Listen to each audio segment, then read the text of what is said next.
আমি মোহাম্মদ হানাফ আলী। আমি এই বছর ঢাকা বিশ্ববিদ্যালয় ভর্তি পরীক্ষায় বি ইউনিটে 731তম পজিশন অর্জন করেছি। আর আমার ব্যাকগ্রাউন্ড ছিল সায়েন্স ইংলিশ ভার্সন। সো আজকে আমি কথা বলবো কিভাবে আইবি এর একটা ভায়াবল ব্যাকআপ বি ইউনিট হতে পারে। শুধু ভায়াবল বলবো না, খুবই ভালো একটা ব্যাকআপ। কারণ হচ্ছে তুমি যদি আইবি এর ডেডিকেটেড প্রিপারেশন নিতে চাও, তাহলে আই উড সে যে বি ইউনিটের থেকে সেফার অপশন আর নাই।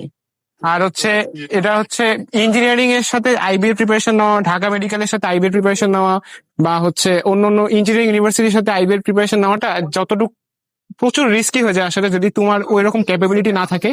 সো তুমি যদি তোমার চান্সেস বাড়াতে চাও যে না, আমি যদি ইন কেস আলাদা না করে যদি আইবি মিস করি, তারপরে আমার একটা ভালো ব্যাকআপ থাকবে ঢাকা ইউনিভার্সিটির মতো একটা জায়গায়, তোমার জন্য বেস্ট অপশন হতে পারে হচ্ছে বি ইউনিট। সো যদি আইবি এর পাশাপাশি বি ইউনিট প্রিপারেশন নিতে চাও, আমি বলবো যে এটা ইজি হবে। কারণ তুমি যদি আইবি এর জন্য দিনের ম্যাক্সিমাম টাইমও অ্যালোকেট করো, তুমি যদি মিনিমাম 3 to 4 আওয়ার্স বি ইউনিটের জন্য পড়ে থাকো, তাহলেই আমি মনে করি যে তোমার উইকনেস কাটিয়ে উঠাও সম্ভব, যদি তোমার সবগুলো সাবজেক্টে স্ট্রং পয়েন্ট নাও থাকে। আমার জন্য ব্যক্তিগতভাবে যেমন ছিল জিকে এবং বাংলা, একটু আমি সায়েন্স ইংলিশ ভার্সনে হওয়ার কারণে আমি আজীবনে কখনো এগুলা এক্সপোজার পাই নাই। কিন্তু আমার ইংলিশ যেমন স্ট্রং পয়েন্ট ছিল, সো বাংলা আর জিকের যে দুর্বলতা, এটা কাটিয়ে উঠতে আমার সময় 1 মাসের বেশি লাগে নাই।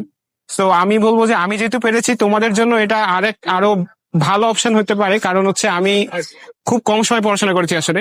কিন্তু তুমি যদি চাও যে বি ইউনিটে আরো ভালো র্যাঙ্ক চাও, বা যদি ইকোনমিক্স ল এসবের দিকে যেতে চাও, আমি মনে করি যে তুমি যদি রেগুলার এই যে 3 মাস পড়াশোনা করেই কিন্তু বি ইউনিটে একেবারে টপ 10 এর মধ্যে ঢুকাও সম্ভব। আমার অনেক ফ্রেন্ডই ঢুকেছে।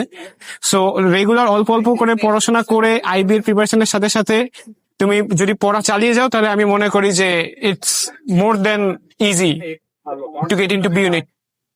সো আমি যেটা বলবো শেষে সেটা হচ্ছে যে আইবি এর প্রিপারেশন নিতে চাও, খুব ভালো কথা। কিন্তু হচ্ছে এই জিনিসটা তোমার সবসময় মাথায় রাখতে হবে যে আইবি এর সিট সংখ্যা কম। তুমি যদি যতই পরিশ্রম করো, ওই 120 জন বা 121 জন এরকমই ঢুকবে। সো যদি তুমি একটা ভায়াবল ব্যাকআপ রাখতে চাও, যেটা অ্যাডমিশনে ব্যাকআপ রাখাটা খুবই গুরুত্বপূর্ণ একটা জিনিস, সো বি ইউনিট হতে পারে তোমার সেরা অপশন।